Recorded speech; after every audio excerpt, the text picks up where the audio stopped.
ভগবান শ্রীকৃষ্ণ বলেছেন, তোমার সাথে যা হয়েছে তা ভালোই হয়েছে, যা হচ্ছে তা ভালোই হচ্ছে, যা হবে তা ভালোই হবে।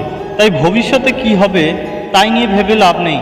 বর্তমান নিয়ে পরমানন্দে বাঁচতে শেখো এবং নিজের মনকে সর্বদা কর্মের উপর স্থির করো, কর্মফলের উপরে নয়। লোভ, ক্রোধ, হিংসা হলো মানুষের প্রধান শত্রু, যা নিজের অজান্তে জীবনের সবচেয়ে বেশি মূল্যবান জিনিস সময়ের ক্ষতি করে। কারণ সময় হলো পরম ক্ষমতাবান, যা কারোর জন্য কখনোই থেমে থাকে না। জীবনে অমরত্ব পেতে সম্মান অর্জন করতে শেখো, কারণ জীবন ক্ষণস্থায়ী কিন্তু ব্যক্তির অর্জিত সম্মান চিরস্থায়ী। সর্বদা মনে রাখবে, জীবনে যতই কঠিন পরিস্থিতির মধ্যে দিয়ে যাবে তোমার ব্যক্তিত্ব ততই প্রখর হবে। প্রতিটি কর্মের আগে আমাদের কর্মের প্রতি সঠিক মনোভাব গড়ে তোলা আবশ্যক, তবে সেই কর্মকে আনন্দের সাথে সম্পূর্ণ করা সম্ভব। সঠিক উদ্দেশ্য নিয়ে সঠিক কাজ সম্পূর্ণ করাই হলো আমাদের জীবনের